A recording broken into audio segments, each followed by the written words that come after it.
யோவான் 4:18 சொல்லுது, பரிசுத்த ஆவியானவர் அவர் மேல் இறங்கினார், தரித்திரருக்கு சுவிசேஷத்தை அறிவித்தார், நொறுங்குண்ட இருதயத்தின் காயத்தை கட்டினார், வியாதிகளை சுகமாக்கினார். அவருக்குள் பரிசுத்த ஆவியின் வல்லமை.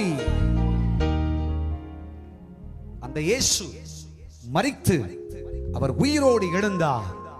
எழுந்த விற்பாடும் அவர் ஒரு குறைச்சலையும் மனுக்குலத்துக்கு வைக்கவில்லை. அவர் தன்னுடைய சீஷர்களை பார்த்து, தன் மனுக்குலத்தை பார்த்து சொன்னார், நான் உங்களுக்காக போய் ஒரு தேற்றரவாளனாகிய பரிசுத்த ஆவியானவரை உங்களுக்காய் அனுப்புகிறேன். ஹல்லேலூயா.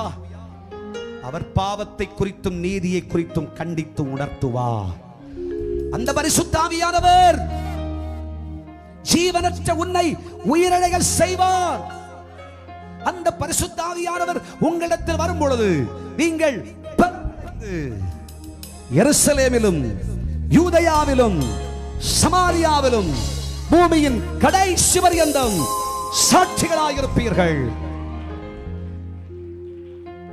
இந்த ஆவியானவர் வருகிற பொழுது வறண்டதும் விடாய்த்ததும் செத்ததுமான எலும்புகளும் நரம்புகளும் பலனடைந்து அது ஒரு சேனையாய் மாறும். கர்த்தருடைய பிள்ளைகளே, தான் பெற்ற அதே பரிசுத்த ஆவியின் வல்லமையை மாம்சமான யாவர் மேலும் என் ஆவியை ஊற்றுவே. ஹல்லேலூயா.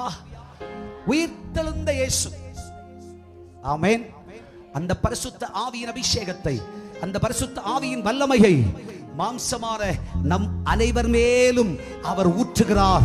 இன்றைக்கு கர்த்தருடைய உயிர்த்தெழுதலின் மேன்மையை இருதயமான விசுவாசித்து ஆராதித்துக் கொண்டிருக்கிற கர்த்தருடைய பிள்ளையே, கர்த்தருடைய ஆவி இல்லாதவன் எனக்குரியவன் அல்ல என்று வேதம் சொல்லுகிறது. இன்றைக்கு விசுவாசிப்பீர்களானால் பரிசுத்த ஆவியானவர் நமக்குள்ளே ஊற்றப்படுகிறார். இந்த அபிஷேகம் நமக்குள் இறங்கி வரும்.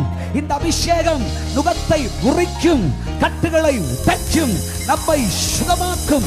இந்த பரிசுத்த ஆவியின் வல்லமை நம்மை உயிர்ப்பிக்கும். இந்த பரிசுத்த ஆவியின் நல்லமை நம்மை தேற்றும், நம்மை ஆற்றும், நம்மை விடுதலையாக்கும்.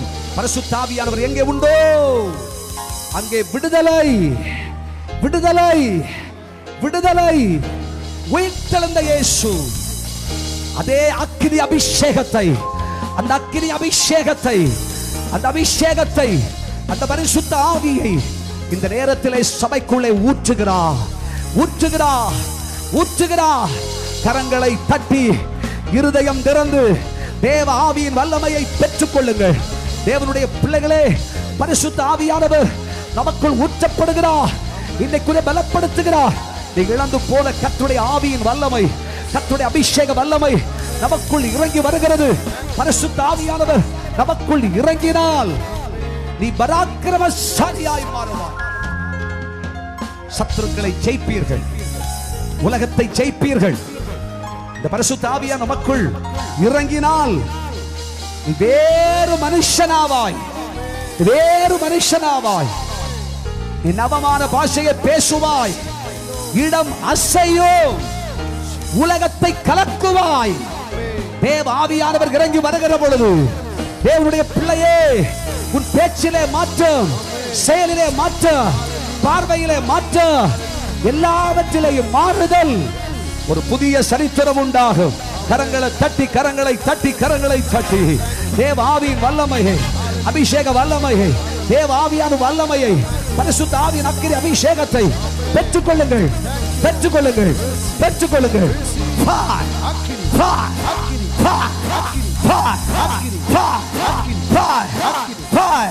இப்பொழுதே கர்த்தருடைய ஆவியின் வல்லமை ஊற்றப்படுகிறது. பெற்றுக் கொள்ளுங்கள். எல்லாரும் கைகளை தட்டி ஆவியானவரை ஏற்றுக்கொள்ளுங்கள். இப்பொழுதே தேவ ஆவியானவருடைய வல்லமை நமக்குள் இறங்கி வருகிறது.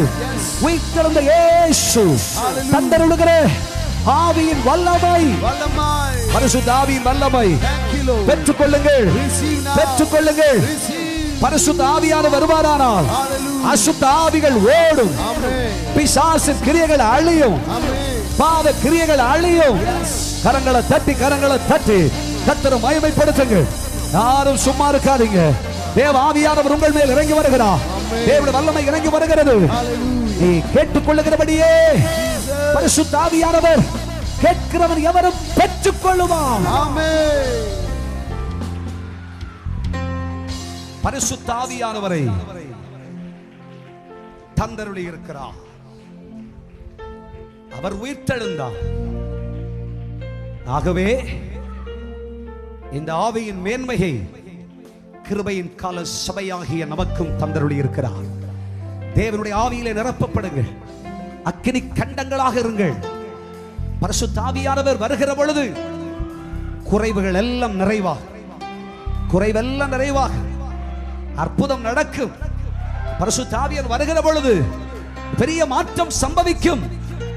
பரிசுத்த ஆவியானவர் நம்மில் ஊற்றப்படுவதற்கு இடம் கொடுங்கள். மானானது நீரோடைகளை வாஞ்சித்து கதறுவது போல நம்முடைய இருதயம் கதறுமானால் பரிசுத்த ஆவியானவர் நமக்குள் ஊற்றப்படுவார். கேளுங்கள். தேவ ஆவியின் வல்லமையை கர்த்தர் நமக்கு தந்தருளுவார். ஹல்லேலூயா.